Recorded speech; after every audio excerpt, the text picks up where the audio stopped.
It's a word that can stir very mixed responses. I'm sure everyone here has their own relationship with the word feminism. But for me, I bow down to the words of the Nigerian author Chimamanda Ngozi Adichie, who says that a feminist is a person who believes in the social, political, and economic equality of the sexes. A feminist is a person who believes in the social, political, and economic equality of the sexes. So if it's about equality of the sexes, why feminist? Why not humanist? So Chimamanda goes on to explain a bit more. Why the word feminist? Sorry, every time I move this, it bumps. Why the word feminist? Why not just say you are a believer in human rights or something like that? Because that would be dishonest. Feminism is, of course, part of human rights in general. But to choose the vague expression of human rights is to deny the specific and particular problem of gender. It would be a way of pretending that it was not women who have for centuries been excluded. It would be a way of denying that the problem of gender targets women, that the problem was not about being human, but specifically about being a female human. For centuries, the world divided human beings into two groups and then proceeded to exclude and oppress one group. It's only fair that the solution to the problem acknowledge that. And that's the words of Chimamanda. So women's rights are a struggle that we as human beings should be all part of if we're going to be the best version of ourselves as a human race. If we want to unlock the potential of 100% of us, not just 50% of us. This includes recognizing that women are not a homogeneous group. We're all different. We're not the same. Just think about all of the different and amazing women in the room here today. If we want to accelerate action for women, we must mean all women. This means recognizing, valuing, and responding to the needs and ambitions of women and girls with disability who face combined barriers that limit their independence and frustrate their ambitions. And so, my fellow feminists, women and men, I'm looking forward to a lively discussion today. Thank you.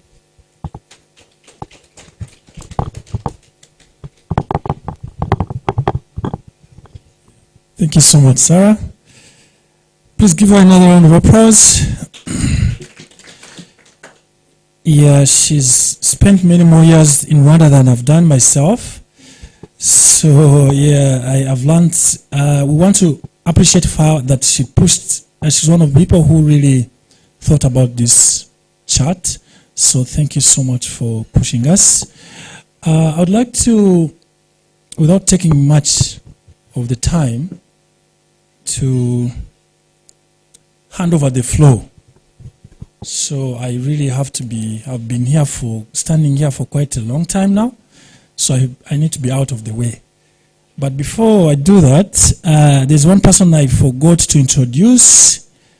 This is a distinguished journalist, a news anchor, and a TV presenter, and a radio producer at Rwanda Broadcasting Agency. She has had a very dynamic presence in the media industry. She has hosted both national and international high-profile events. She's a moderator, she's an MC, she's a host, and known for engaging and the ability to stir up conversations and impactful conversations across diverse sections. So welcome with me, Martina.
Hello, everyone.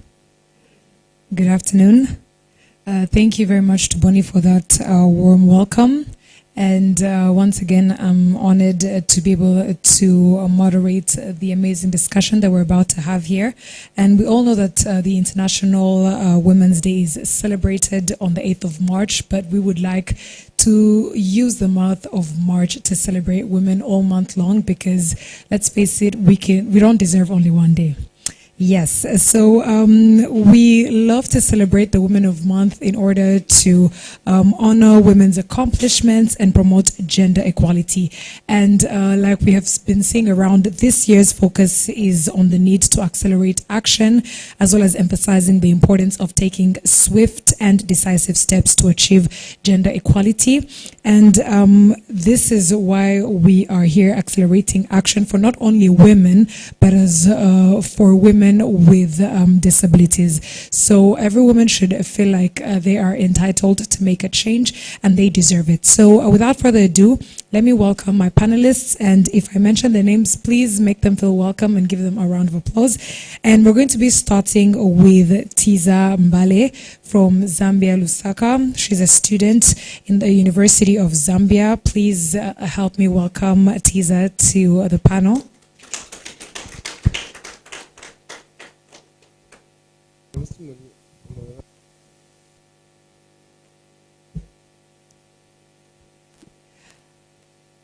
Joining us on the panel as well is Diane Wamahoro, who is a Special Needs Inclusive Education National Volunteer at VSO. You're welcome, Diane. Yes, more round of applause, please. We also have with us Christella Wamahoro, who is the Head of Partnerships and Communications at Empower.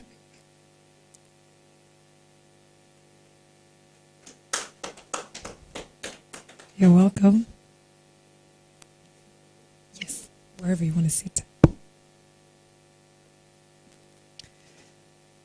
Hallelujah, who is a Gender and SRHR Justice Specialist.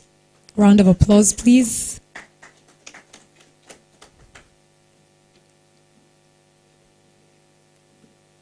And last but not least, we will be having a gentleman joining us on the panel, Thomas Messier, who is a National Youth Council Commissioner.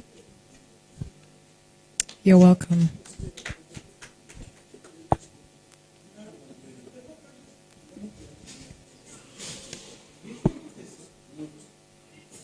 So before we start our panel discussion, gearing up to gender equality, inclusivity, and making the world a better place where women can have any and all opportunities to shine, feel free to come up with a few questions of your own as the discussion is ongoing. You can have a few questions in mind and we will run it back to you as we conclude. So I would like to start off with the first panelist that I called, Tiza Mbale. Once again, thank you. Can we have another microphone? Another microphone. Can we have another microphone?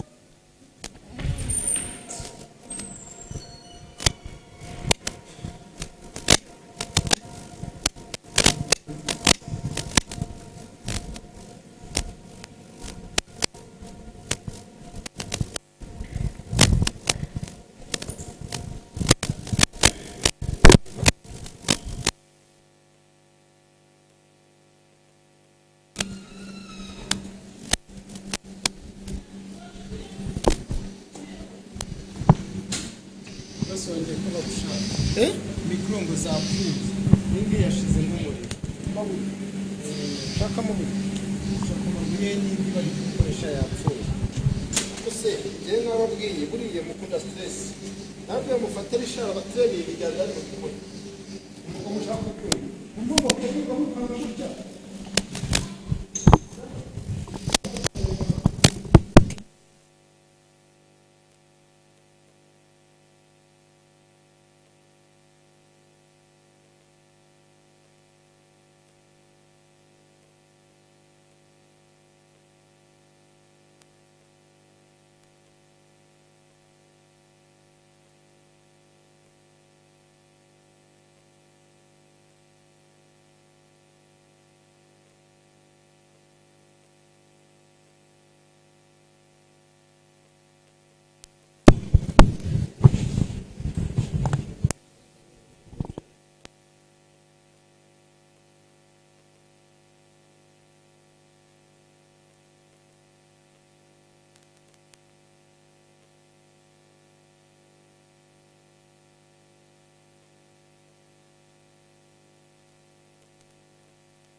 All right, we're back on track. Sorry about the technical difficulties, but let's dive right into why we're here. So we're going to be starting off with Tiza from Zambia. Tiza, I would like you to first of all introduce yourself and tell us about your story and how you overcame some of the challenges that you face as a young girl living with sight impairment. Thank you. All right. A degree in social work. Yeah, so and then apart from that, I'm very passionate about disability issues. And as I speak, I'm a student with Disabilities Affairs, executive committee member at the University of Zambia. I'm also the youth advocate for Zambia National Federation of the Blind, and then National Youth Chairperson for New Foundation of the Blind in Zambia. And then I'm also the Executive Board Youth Chairperson for Zambia Federation of Disability Organizations, which is like an umbrella organization for these other organizations. And then I'm also a CEO of Triple TC Microfinance. So otherwise, that's just that about me. Thank you very much, Tiza, for your very inspiring story and how your visual impairment did not stop you from achieving all the wonderful things that we've heard here. And if I could ask, in terms of from the moment you were a victim of the outbreak and losing your eyesight, could you describe the awareness in terms of people being more inclusive in your country or in general in terms of people catering to those who are either visually impaired or women living with disabilities? Is there progress like we're trying to advocate for accelerating action and what more? Do you describe the progression as something that is very promising, or there is still more to be done? Okay. So me myself, I believe that the biggest challenge we have as persons with disabilities is lack of awareness. We can talk about different challenges, but all the challenges all go back to lack of awareness. So in my country, I think there's progress, but that's when we're starting. There's more to it. I can safely say that this generation, our generation of persons with disabilities, is a different generation because we are more aggressive about disability advocacy and everything else. Thank you very much, Tiza. A round of applause to Tiza. Now over to you, Diane Wamahoro. She's a special needs inclusive education national volunteer at VSO. Diane, please tell us what International Women's Day means to you as a woman in today's generation. Thank you very much. As you have said, I'm Special Needs Education Coordinator in VSO. International Women's Day for me means different things. The first one, International Women's Day, means celebration of achievement. Means that women, they are recognized their contribution in the society, in the community, their effort are recognized. Second one, International Women's Day means education and awareness. For me, International Women's Day means education because this day educate different stakeholders, different person about gender equality. They learn gender equality means what, how they can support them. Another one, International Women's Day for me means calls for action. As women, we celebrate, we recognize our day, we recognize our effort, our activities. So to advocate those women's, especially those with disability or vulnerable ones, is to call their action, is to support them, to recognize and to advocate their future. Also, International Women's Day for me means empowerment for women. They are recognized, they have effort, they have power to work. So to empower them for this day, the women, they are empowered. So let us work together to recognize their past, to support their present, and to advocate our future. Thank you. Thank you very much, Diane, for those wise words. I picked two things from that. International Women's Day for her is all about educating, about the progression of women and what more can be done, as well as giving them recognition. So thank you very much. Over to this table of amazing women. We'll start with you, Christella, Head of Partnerships and Communications at Empower. Same goes to you. What would you describe as International Women's Day to you as a person? What has it done for you? What does it mean to you? Thanks, Martina. Personally, as a women's rights activist, the International Women's Day is beyond just a date on the calendar. It's a moment where we get to really look at, also as a nation, to look at the women empowerment journey of the Rwandan women. You know, like the journey of the Rwandan women. Because it's a journey that has really evolved.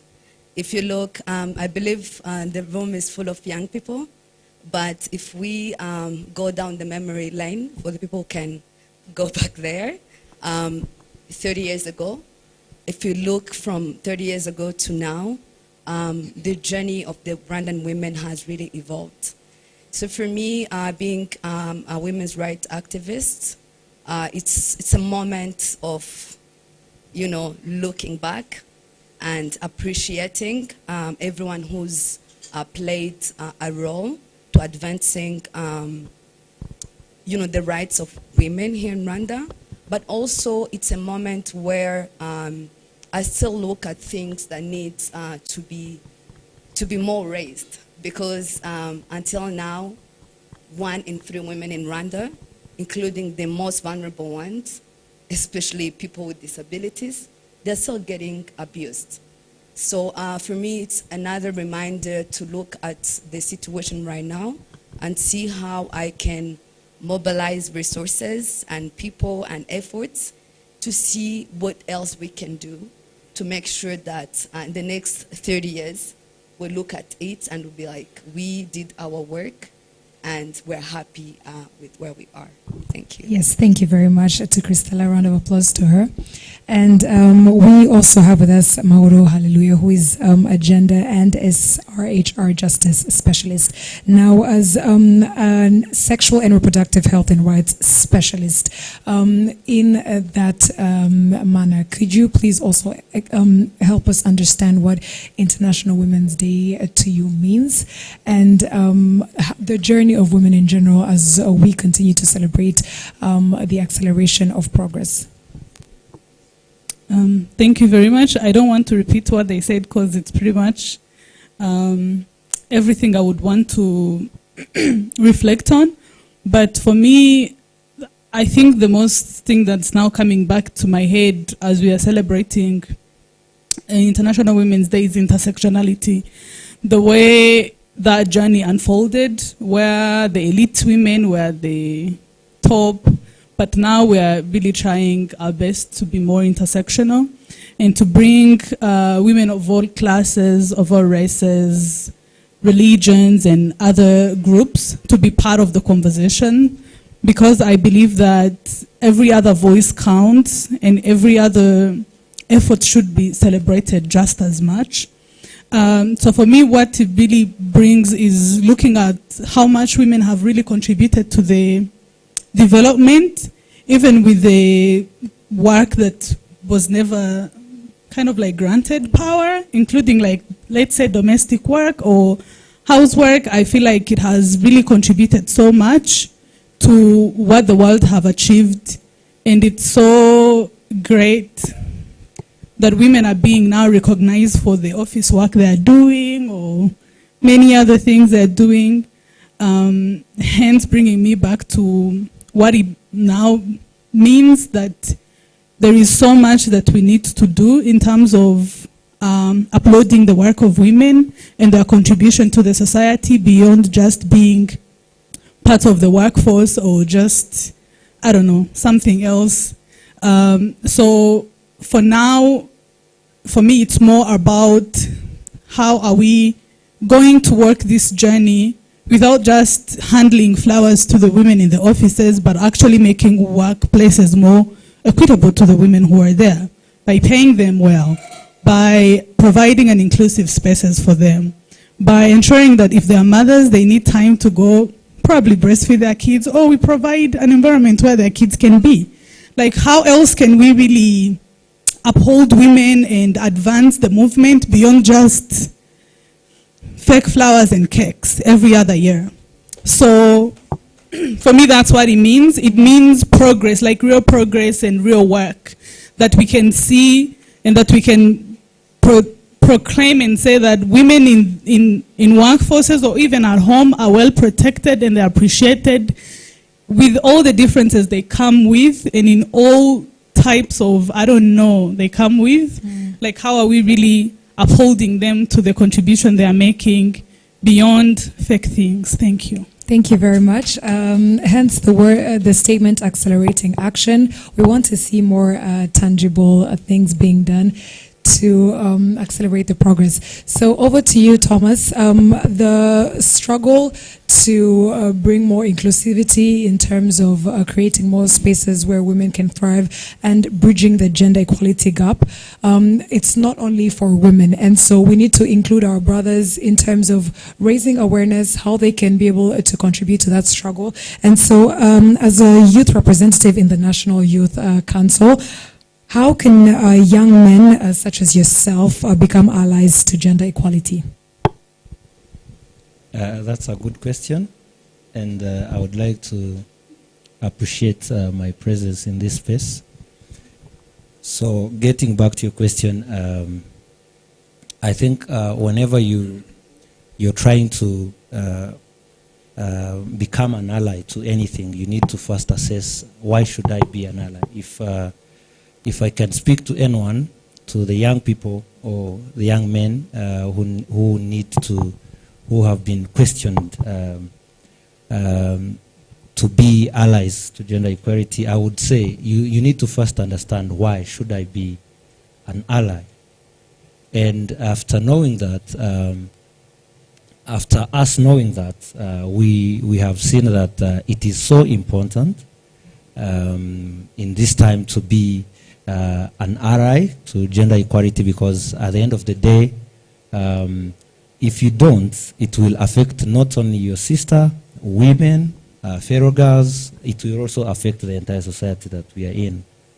Yeah, and moving along that journey, it includes challenging. We have taken steps to challenge existing stereotypes by amplifying voices via platforms like social media and all spaces that the young men always find themselves in. And this gives another credit to gender equality. It gives it this bounce that young people, young men, can take part in this. I have seen that you said young men. That means if we can talk in the perspective of youth, these are boys, these are brothers to sisters.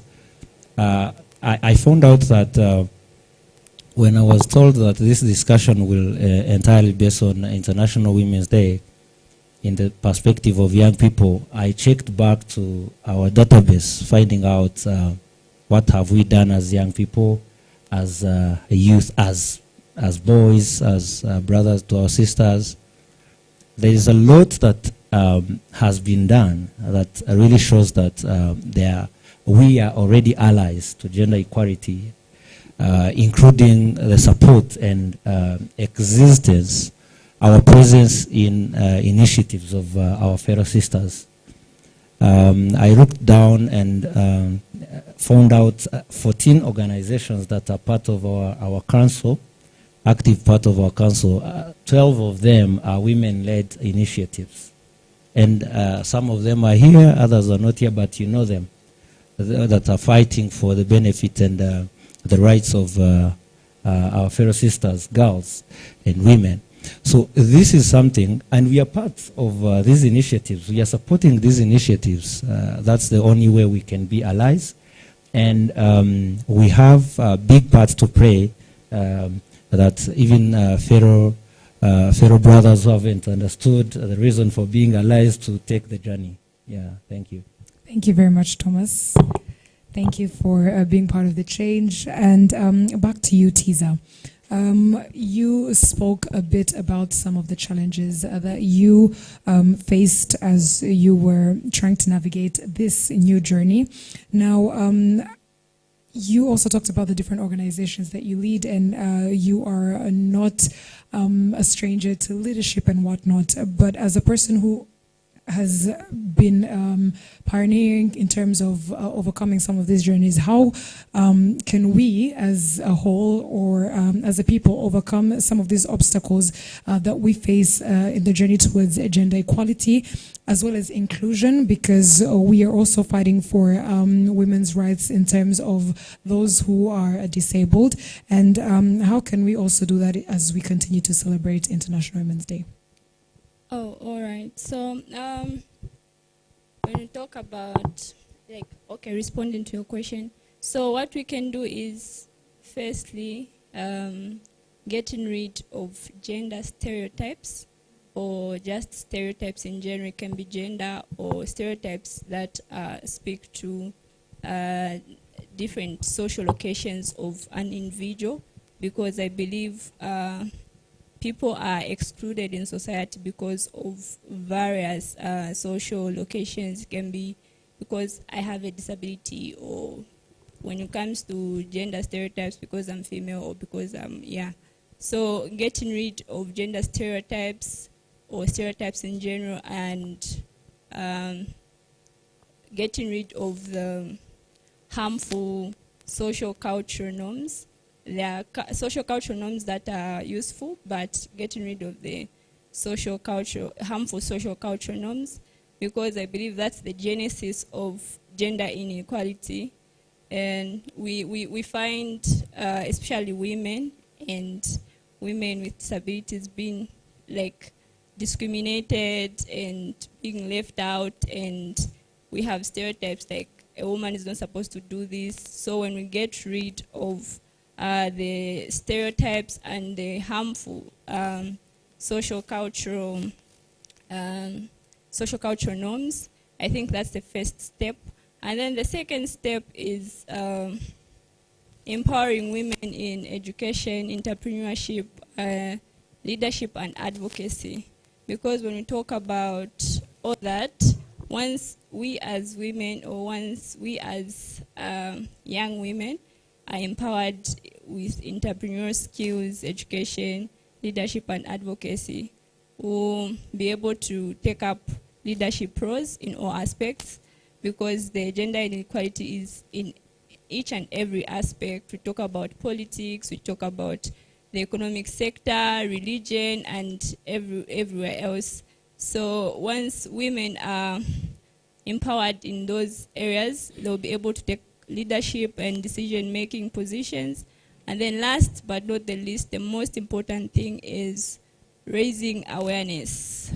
Like, raising awareness is very important, because people get to know about the capabilities and abilities of women, women's rights, and everything else. Thank you very much. Thank you, Tiza. And before you hand over the mic, your journey and your story is very inspiring. And I'm sure so many young girls, either living with disabilities or not, can learn so much from you. What advice could you give young women who are scared or feel like their disabilities are hindering them from either progression or making a change or a difference? And as we have heard, you are a leader of so many organizations, CEO and whatnot. What advice would you give young women who are scared to take that leap of faith, or even be part of that change in terms of bridging the gender equity gap? All right, so I'll start by saying disability and ability is bigger than all of us. That's what we should put in mind, that ability is bigger than all of us. Despite having a disability, there's more you can offer to the world, not just to your family or your community, but to the world. What persons without disabilities can do, you as a person with a disability can also do. And it's important to be able to speak out. Like, people do not know about, people have less information about persons with disabilities. So it is our role as persons with disabilities to speak out, to tell them who we are, what we're able to do, our capabilities and abilities, and everything else. So disability, most of the times people look at disability as a disadvantage or a negative thing. But my message to all of you is that as much as we look at the first thing we look at, disability is a negative thing, let's focus on the positives. Because when we focus on the positives, you even forget about negatives. Because I have seen a lot of positives with disability. For me, disability is not inability, because it has unleashed potential that was hidden for a long time. It has unleashed a lot of things. Because before I lost sight, I never had any intention to own a business or any intention to pursue a degree program. So to me, disability is what motivates me to do more. To me, disability is a driving force. To me, disability is everything. And it's not a liability, it's an asset to me. I'm here in Rwanda because of disability. So the most important thing, or the message I have, I repeat, disability is not inability, and ability is bigger than all of us. Thank you. Thank you very much, Tiza. Disability is not inability. We can move over to Diane. Now, as a volunteer in the special needs inclusive education at VSO, maybe could you share with us some of the obstacles that you meet as a volunteer in terms of the journey towards a more gender inclusive world, but also in terms of creating more spaces for inclusion where women can be able to understand that they too can be the leaders of change. Thank you. In VSO, as we foster in special needs and inclusive education, where we support the teachers to understand how they can support those learners with disabilities and other special educational needs, there are some and different barriers and challenges we meet and face with. Like me, I am a woman, so to support those teachers or those teachers or those actors in order to understand how they can support those learners with special educational needs or other disabilities, it is somehow difficult. As a woman, my role is volunteering, is to travel on the field. You understand as a woman how I can, for example, travel in a difficult area or in a remote area to reach there as a woman on time is required me a much effort. So the different challenges we can face is the poverty. Most of the learners or most of the teachers, they have poverty. How that poverty can hinder them to make or to reach to inclusive. As you know, inclusive, it's a process. It requires different tools or devices. Most of those devices, they are very expensive. Like someone who have physical disability, to get a wheelchair, to get crutches, or to get health services is somehow difficult. While we appreciate, or I appreciate our government to NST2, where assistive devices, we get it on Metro, which is very great. Another challenges we face with is attitudinal barrier.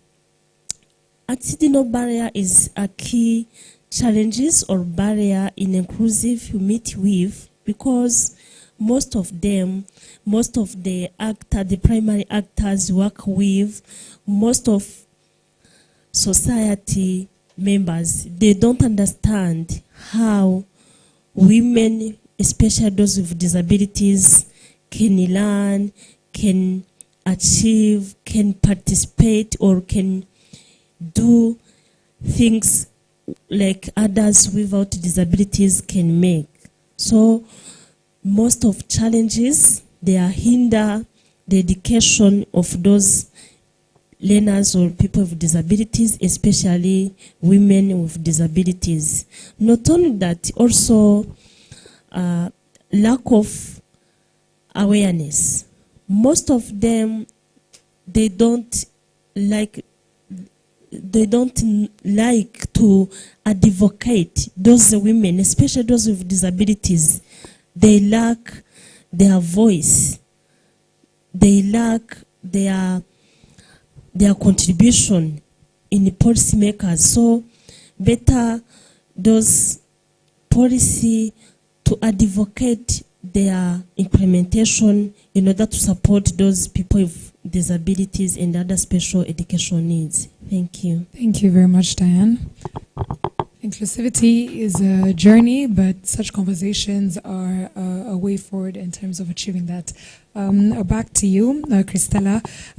As a women empowerment activist, you must meet with various challenges, and people who are not yet either aware or who do not want to join the journey towards bridging that gender equality gap. Could you describe some of the ways or some of the obstacles that you meet, but also how you deal with them as an activist, and the way forward that you believe as we continue to celebrate International Women's Day? Thank you once again. Yeah, like I said, we intervene around really fostering collaborations and partnerships to amplify the voices of vulnerable youth with especially compounded vulnerabilities. And this really includes, teenage mothers who might even happen to be persons with disabilities. And most of the challenges that we face, it's really awareness again, because we know this is a challenge that is within our communities, but the level of awareness that we have as a society, it's a bit still under the rug, if I may say. But I also like to say that this is different depending. Say, for example, in Rwanda, the challenges that we face in urban areas or rural areas, they are different. But in general, it's really the awareness, which requires some sense of education, where we have to bring people in the same room and have these difficult conversations. To make sure that, we already know that the women within the societies, especially those with compounded vulnerabilities, in this case, women with disabilities, they are there, and they still have their sexual reproductive health to be minded about. They still have education to pursue, and they still have dreams to realize. But given their state of vulnerability, they tend to be left behind because people feel like it's too much work. So what we try to do is to really bring people together and have this conversation, because everyone knows them from their level.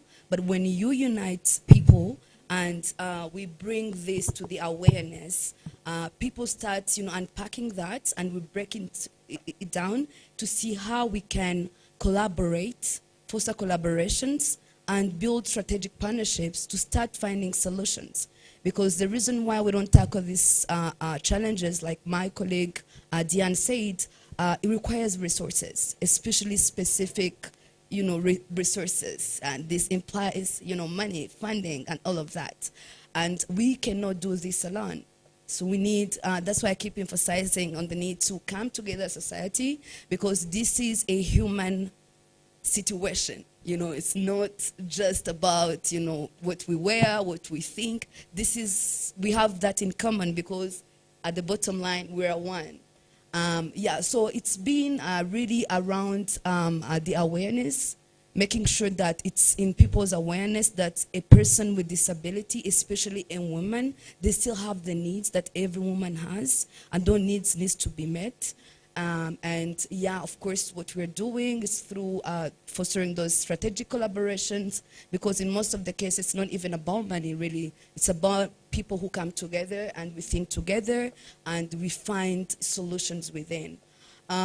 So I would say that, and we are lucky that we have policies that are already in place that support that, but it needs, advocacy. It needs some level of advocacy for the policies to be really implemented.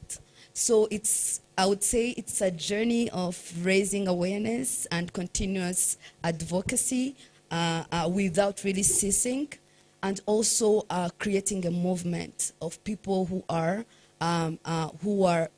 really passionate about this, because this is not something you do to get paid, because this is VSO and we have volunteers on the panel. So this is the work that you do because you want to contribute to the greater good of humanity, and raise those people who are less privileged to be able to tap into the opportunities that they deserve, because it's not a favor.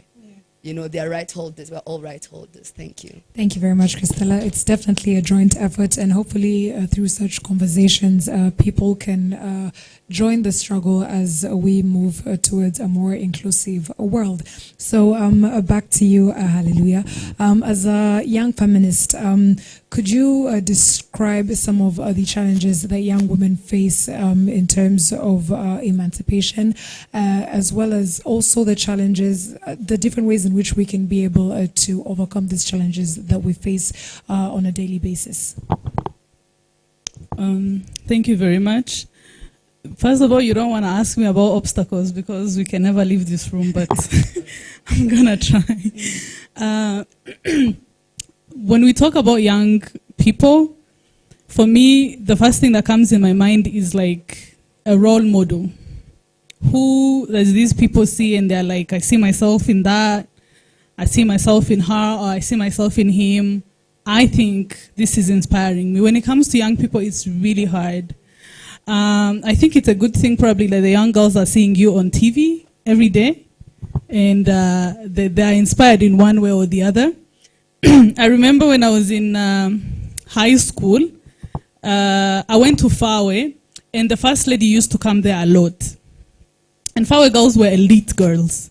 They worked hard, educated women, so we always had to see these women come in front of us a lot, like a lot of programs.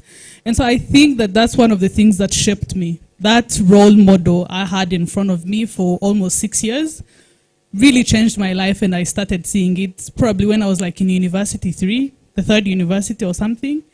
I think that's one of the challenges that we have for the young people. There is no young people modeling that role for them, where they see that she is a young entrepreneur, she is a young IT person, that's how we call them? Yes. Or she's a young leader probably in the parliament, she sits, maybe, I don't know, things like that. I think we do lack that.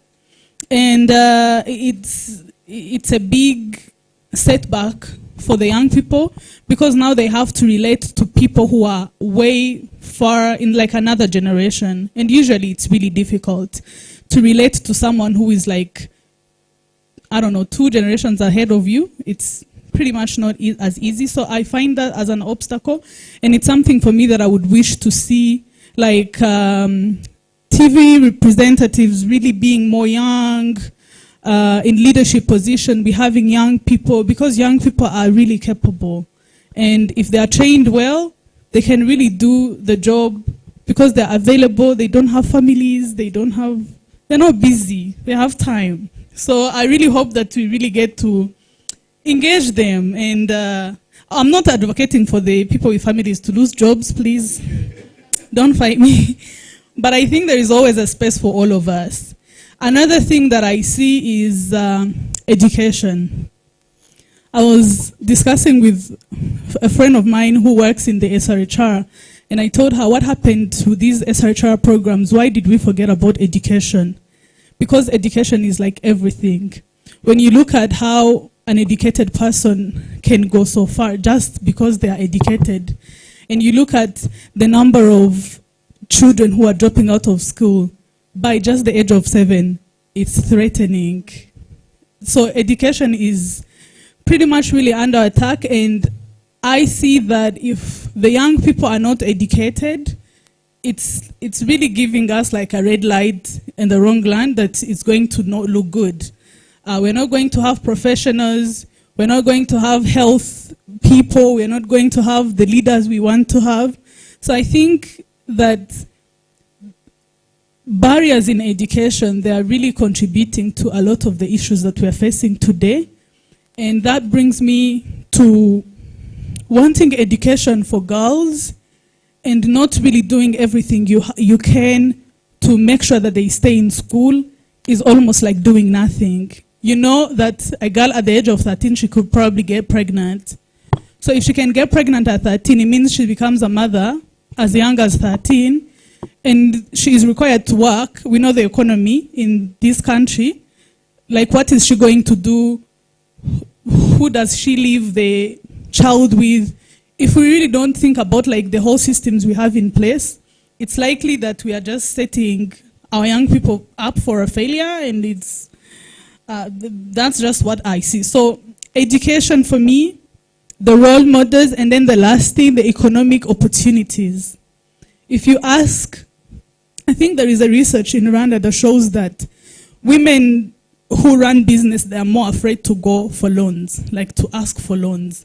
And usually taking those risks are one of the factors that are going to help you build your business a bit further. And the fact that if they are scared to get loans and they don't have money to continue developing their business, what's going to happen?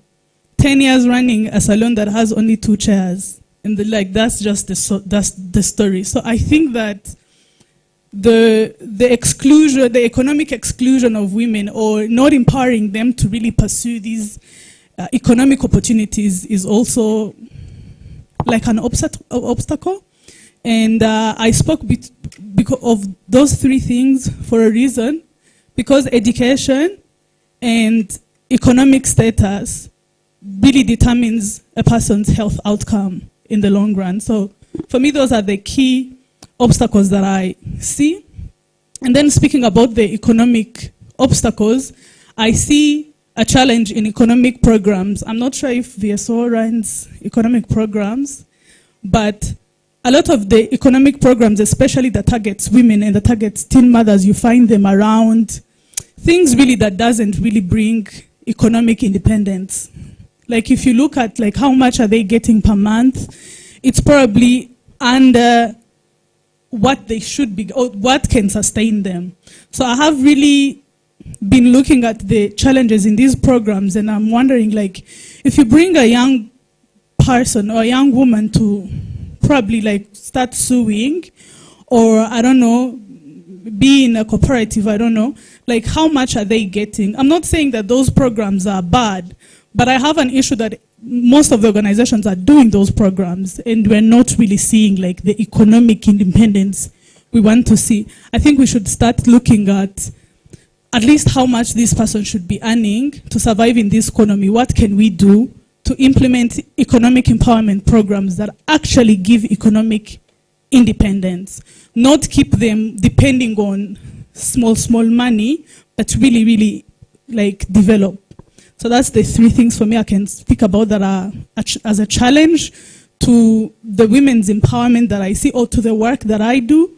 And last one, and then I shut up, is is the implementation of policies. She talked about it. I think we have an issue with practice, but our policies are pretty much amazing. If we're gonna really clap for something, in Rwanda we have great policies. But I think we still have like some challenges into the implementation of these policies.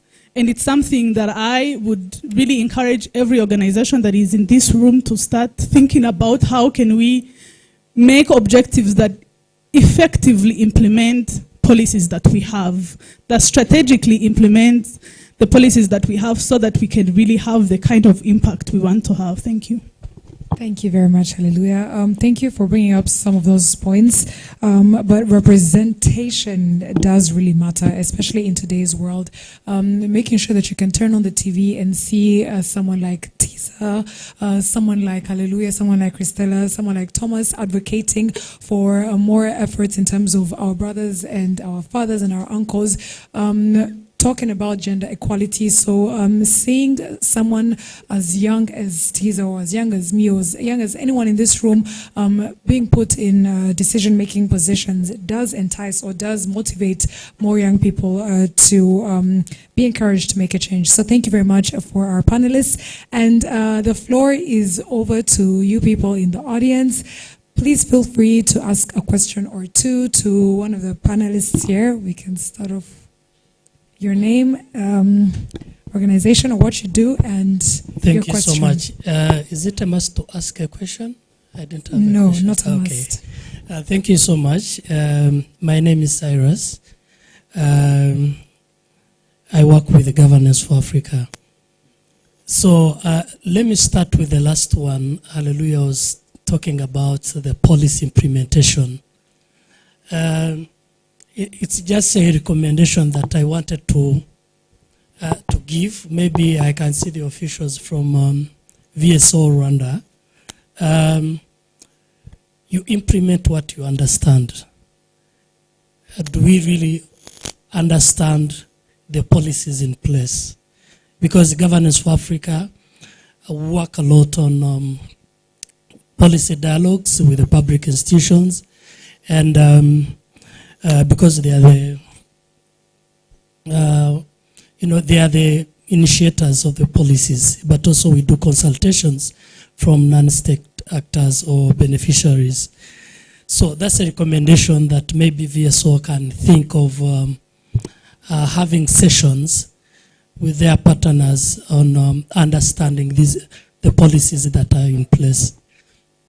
First of all, on the discussion, I think the most common way people give up their power is thinking they don't have any.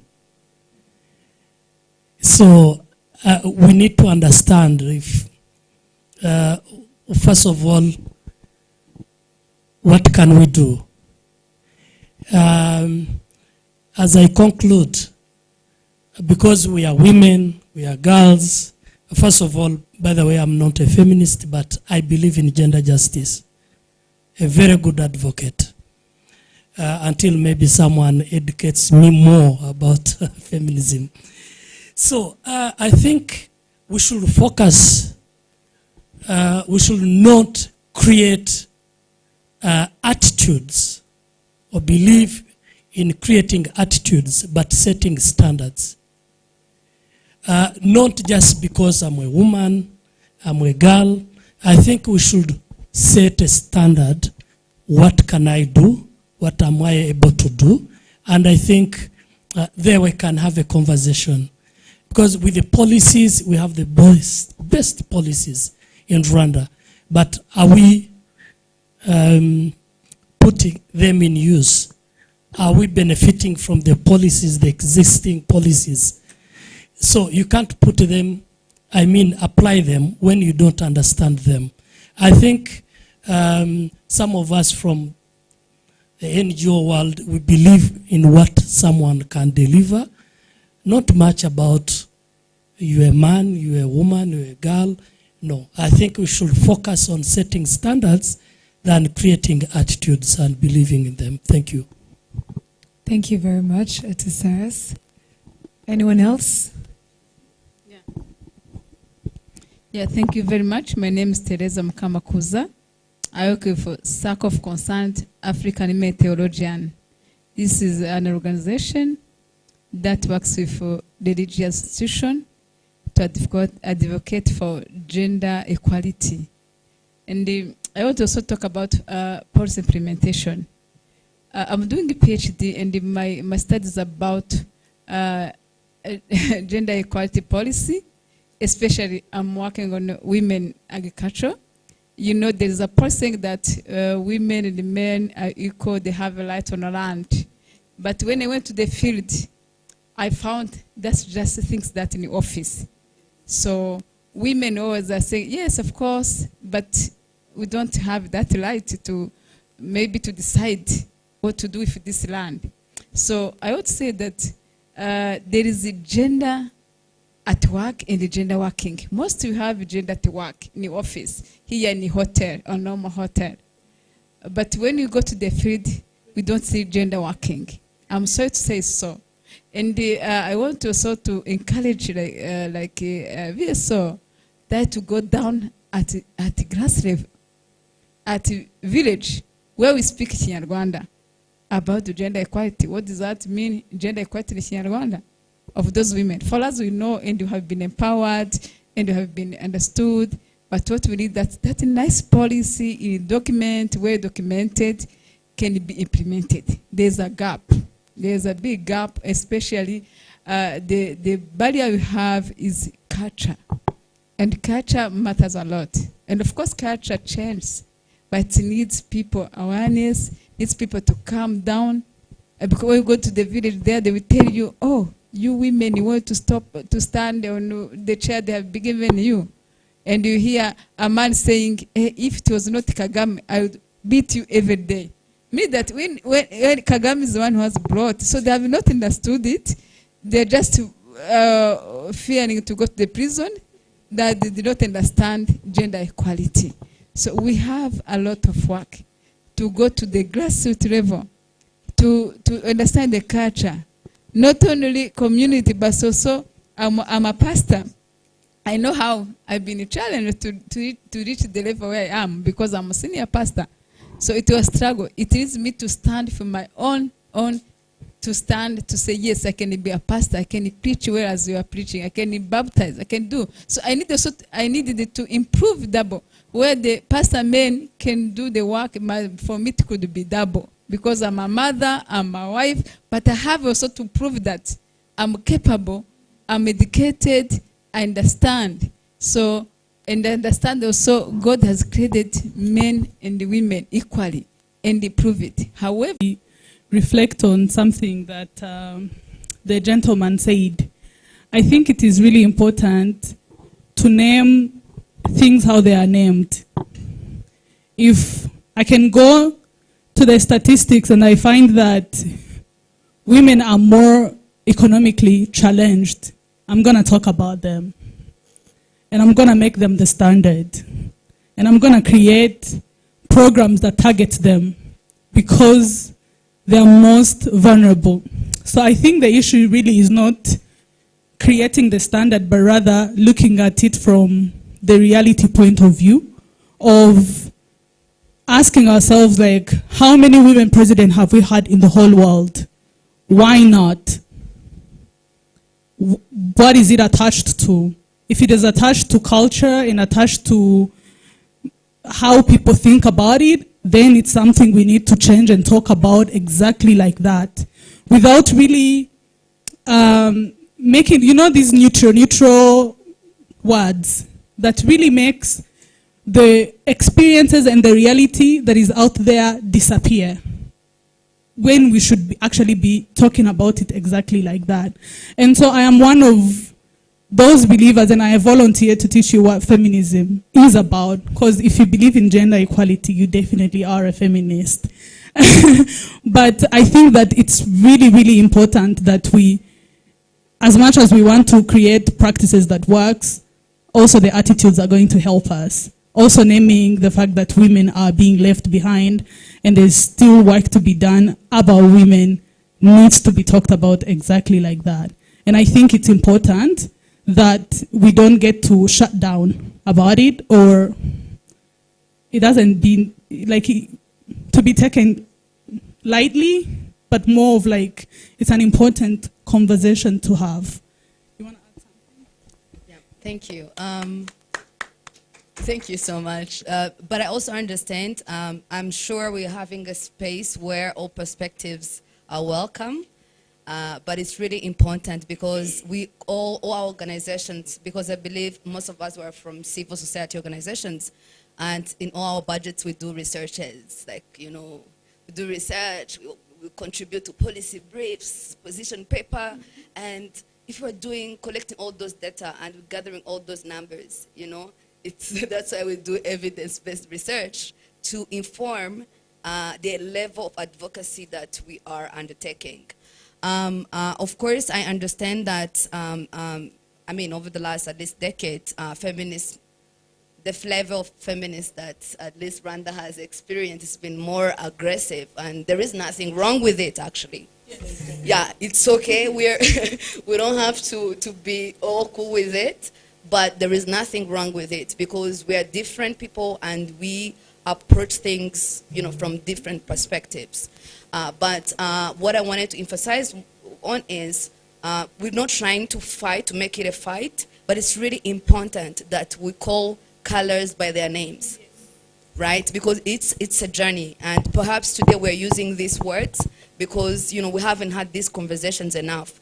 But it's really as us who are doing this work, as everyone who's really doing this work, it's important that we start from that space of calling it by their name, so that we're able to actually address it. But I also wanted to reflect on the bridge that is between policies and implementation. And The reason why I didn't really go towards all our implementations, at least at Empower Rwanda, it's because I know everything is really, the challenge is the lack of awareness, and the solution is advocacy. Why? Because there are so many legal frameworks that support different thematics, from GBV to sexual reproductive health rights, to education, inclusive education, I mean, and other things. They are there, but we don't know them. That's why as activists, we really value these international days, because they bring the spotlights on the things that we need to focus on. For example, before I close, I wanted to kind of, share what we did during the 16 days of activism. We really made it our job to go through communities and work with policymakers and legal experts to go to communities and share all these policies, especially legal protections for women and children, for example. There are so many policies that support the families, the member of the families, but because we're not aware of them, we don't get to really exercise them or enjoy the benefits of them. And I wanted to take this chance to really encourage fellow partners, civil society members, to really also focus on that. Because until we bring awareness to that and people get to know that, we won't be able to bridge this gap that is between policy frameworks and the implementation. Thank you. Thank you very much, Christella.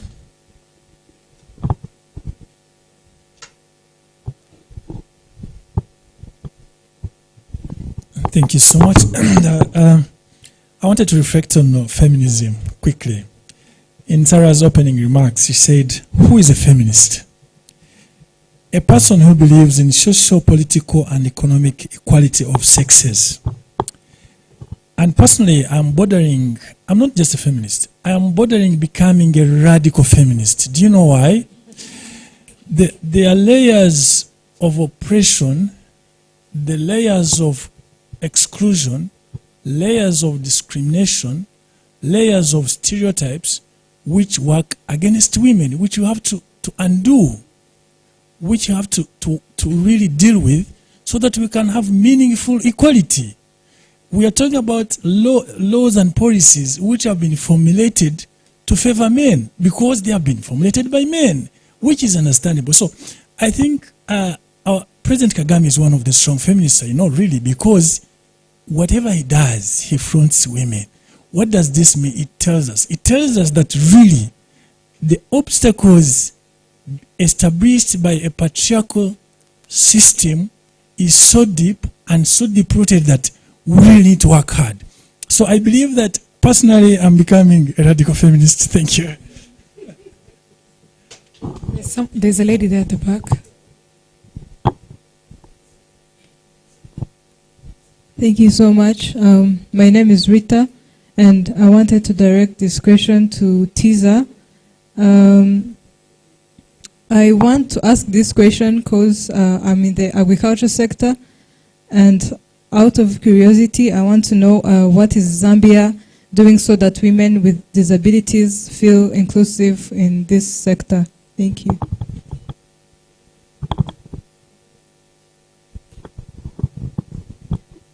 All right, thank you. So when it comes to disability in my country, like I said,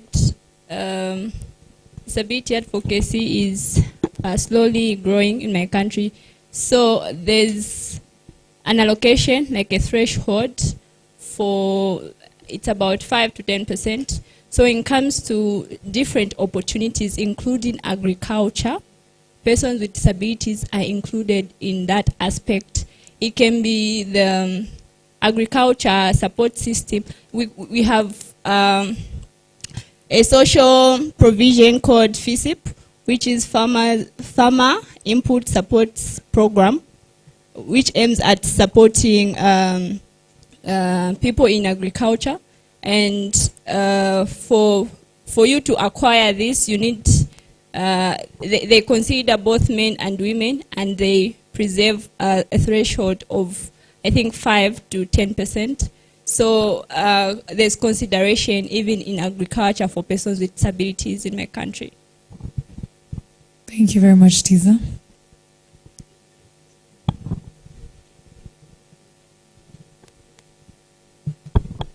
I think that will be the last question as we conclude. Thank you. Shadiam Sengmara, a youth champion of VSO. And I wanted to ask Thomas, but it will help me to rephrase my question if I know if he's a feminist or not. He is. Okay, that is good, because I actually do like when people say I'm not a feminist, but I advocate for that, for this and that, because to me, at least you are self-aware, which is worse than when I meet someone in these spaces and they claim to be a feminist, but they still oppress a certain identity. To me, it's always like, if it's not feminism for all, if you are a feminist only for the issues that concerns you, then you are not a feminist. And some people, which is what I'm talking about, self-awareness, some people don't know what feminism is. Because if you have a daughter who goes to school, that's because of feminism. Whatever you are doing, whatever every woman around you, since men mainly get the value of women when it's someone they are related to, even if it's your mother who is not getting beaten at home, that's because of feminism. And it's okay if you do not believe it. So why I want to direct my question to Thomas, it's because whenever we talk about feminism, and always the people who are always fighting, oh, no, I'm not a feminism, feminism is destroying the society, it's men. And for this journey to work, we cannot work on it without men. Because we still have patriarchy, they are still the one in power. So how can we advocate, activist, feminist, educate men better to get that feminism is not here to destroy them? We all admit in the room, as I've heard, it's an ongoing journey and it's a struggle. But simplifying the question, I would say, as we are celebrating the International Women's Day, we should be showcasing the success of women or great achievements, but of course remembering and considering the so we can call allies. Spotlight their great achievements towards supporting gender equality. And I think this can, there are so many men who are doing great towards gender equality, but when it comes to such celebrations, we end up not bringing them on the board. I personally would wish to see men who are doing this great work, who are supporting this journey with great achievements, being spotlighted. It's one way of, Areruya has been talking about role models. I think it's one way of bringing these men who are still lagging behind. At the end of the day, you'll find out that this collective effort ends up turning back to us. So I would say education continues, but spotlight these great men doing great achievements towards gender equality. Thank you. Thank you very much, Thomas. I think that's it. If no one else has a burning question or insights to give, we would like to thank the panelists for joining us here. A round of applause, a huge round of applause to them because they did not only answer some of the questions that we had, but also shed some light on the continued struggle or progressive journey, but also some of the ways and areas in which we can improve. And let's call a spade a spade. We understand that there is progress, but there's also so much more that can be done. And this journey includes, including our brothers, to continue to fight with us. And there's some people in the audience who still need some convincing to join the feminist club. So make sure you approach them, convince them, and let's continue this journey towards inclusivity and acceleration of action and progress. So thank you once again to our panelists. Without further ado, I can hand it over back to my colleague, Bonnie. Thank you.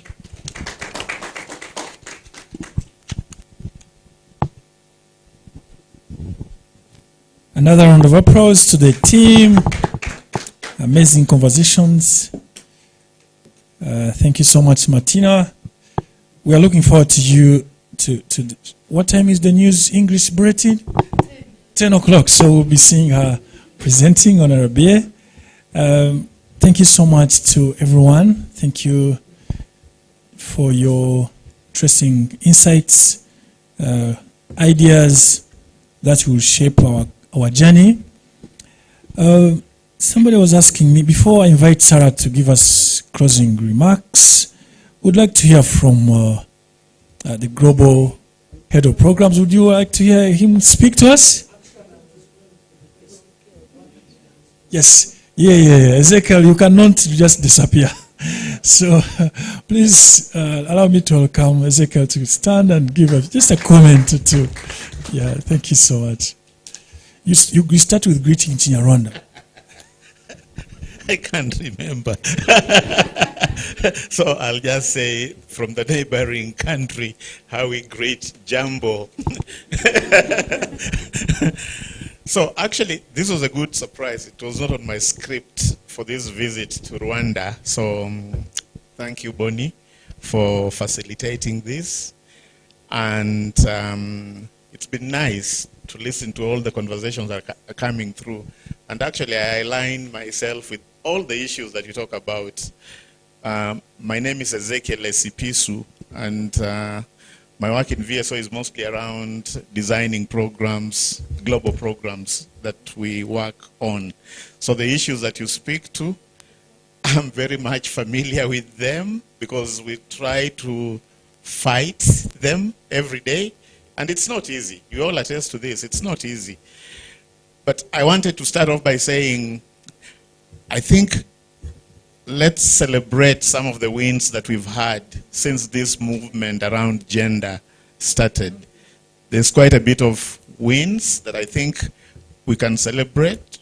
So for example, I think if you remember Nairobi Women's Conference and Beijing, you went back to that, and I heard at the beginning people saying there was a lot of elitism, a lot of city-based conversations, but we've moved from there. You can see instances now where increasingly young people, minorities, people with disabilities who are young are getting engaged in these conversations, which for me is a positive thing. But you have to take note of the fact that it is a long process because the issues that we are dealing with are steeped in culture, are steeped in socialization, are steeped in how we were brought up, and you'd be surprised. It's not just in Africa, it's in Asia too, where we work. The issues are the same around marginalization of young women, of girls, of women with multiple identities. It's even more worse. And I also want to acknowledge, in this period of time, because of the efforts that all of you and all of us have worked on, there are things that we can now openly sort of discuss because they are key issues of our times. We've started talking about gender pay gap. Such discussions were never there. Those discussions are there now. We have started talking about unpaid child care support. Those discussions were never there, but we are talking about them now. We have countries that have progressive legislation and constitutions, and this country is one of them. South Africa is one of them, where I work and stay. Kenya, where I originally came from, it's also one of those that have very progressive constitutions that talk about parity in representation. Even though I think you are talking about how do we track that parity actually happens, and it's not tokenism, and it's not rewarding certain categories of people with positions. But for me, I think that's a toddler step in the right direction. At least you have legislature, at least you have legislation that says we want to see women with disabilities having a seat either in the county government or in the parliament, in the national legislature. We shall build from there to continue moving on to the next stage.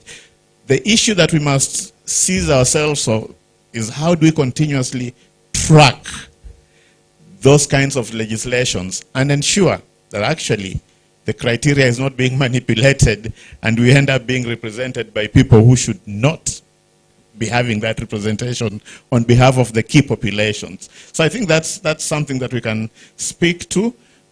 We know, and thank you, Reverend, for talking about legislation around inheritance. In many places, by the way, they say, oh, even the girls can inherit when the property of the parents. But does that happen? In my own community in Kenya, once you go back home, they say, hey, you are married. Eh? Where are you married?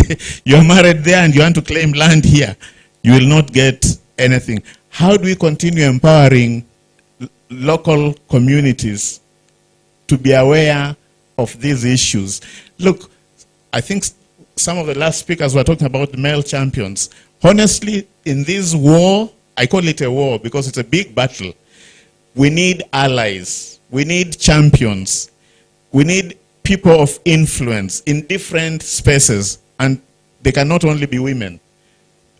They cannot only be women, because if we only focus on women, we will not succeed. We need them. We need those allies to hold everybody's hand, to take the issues that we are talking about and the agenda at the very highest levels, and also then support us as we trickle down. You know, if you go to the local community and you have that very important person coming and speaking the same language that our community volunteer there is speaking, people will start saying, oh, even Ezekiel talks about this. It creates a mind and behavior shift. I think it's really important to be able to focus on that. So being able to bring on our side champions, influencers, and allies, I think that will really be an important issue.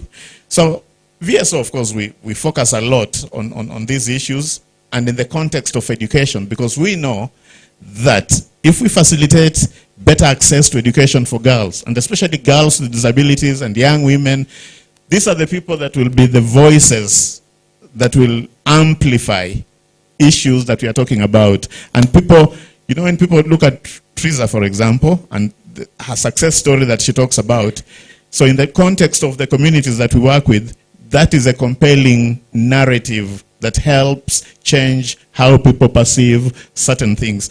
Advocacy and awareness, I cannot overemphasize, because that's one area that we focus on a lot.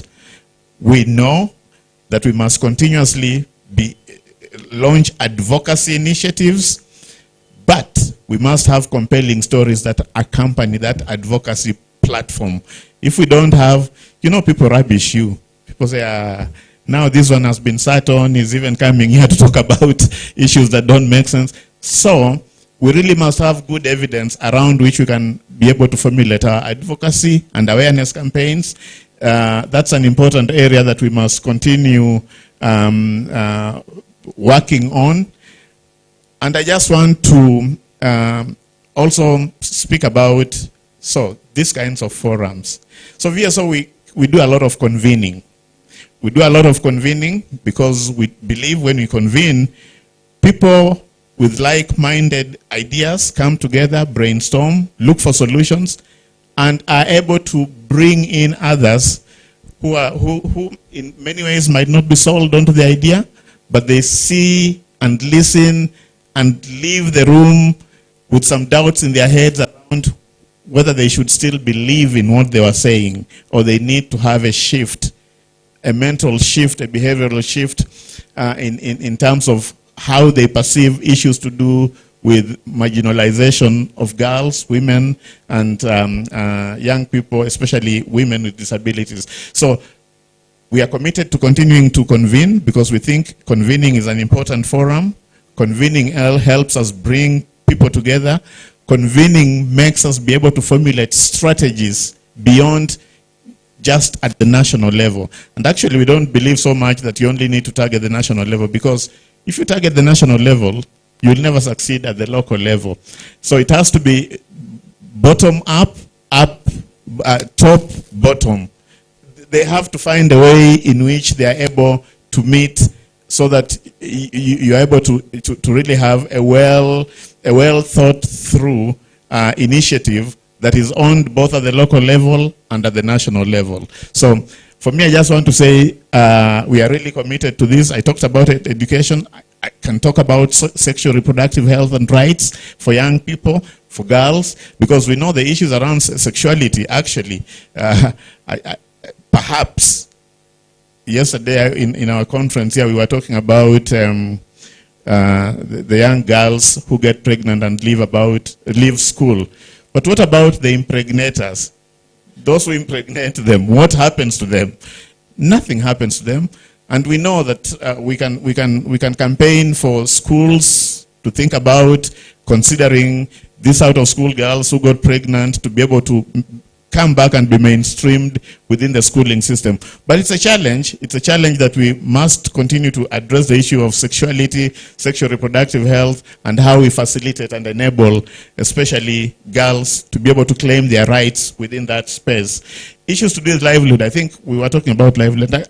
Actually, when you look at how the ripple effects and the interconnectedness about these issues, you will largely see that most of the issues are created because of lack of economic empowerment and those kinds of things.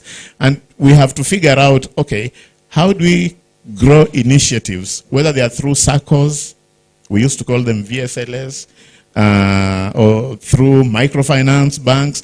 How do we continue to find ways that will empower young women to be able to effectively participate in the economic processes in their countries? Because therein lies most of these challenges that you get young girls getting pregnant because some fellows are misleading them with cheap tokens.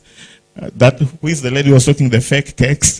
Some people are cheating them with fake cakes on their birthdays. If we can be able to address that, I think we should be able to continue this fight. And finally, I think this is a marathon, guys. This will not be a sprint. So let's not sit here and cheat ourselves that 5 years down the line, we will not be talking about these issues. All we should be doing is, are we able to track where we've made progress? And we should also be able to identify in our different contexts, where do we think we stand the best chances of winning this war? So that you don't spread yourself thin. You are fighting on every front. You don't have the resources to fight on every front. You can only fight and pursue priority areas and then look for collaborators that can work with you to move the process much further. Thank you very much, and God bless you. Thank you so much, Ezekiel. Wow, that was very powerful. Sarah, it's your turn now to tell us what's next. Before that, there's a bruschetta. Everybody should have a bruschetta before they go, so that you're aware. Thank you. Yeah, so that's what's next, bruschetta. I was looking forward to a lively discussion, and I got one, so that always makes me happy. I've been Googling gender justice and going down a rabbit warren of Google, and then I Googled Chimamanda and gender justice. So that's what I'm going to be doing until midnight on my phone. But yeah, really interesting. I'm really happy that you brought that terminology in, because from the very quick Google-based research, it's a particular brand of feminism, if you like, that does look at gender justice, so justice between the genders in a broader non-binary sense, which I think is a really interesting angle. But I think regardless of the words, regardless of the terms, as long as we're all understanding and appreciating and recognizing that women and girls have been left behind, that's ultimately the reality of what we're all trying to deal with. The words don't matter so much. I still would say I am proudly a feminist, but if the conversation uses different words, if the end goal is the same with the same principles and values, then that's what we're all here to achieve together. So thank you all very much for joining us. This is the first time I've joined Bonnie and his partners and his volunteers, but it's definitely not the last. It's very exciting. Thank you. And yes, enjoy the brochettes. Thank you.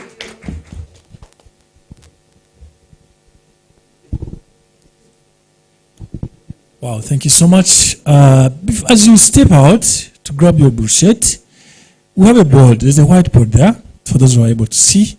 So the whiteboard is waiting for your message. Write something on the board as a call to action. As a call to action. Fab will be there to show you where. I mean, it's open there. As you're having your tea, you can come back and sign something. Just a message that will be putting across as a petition.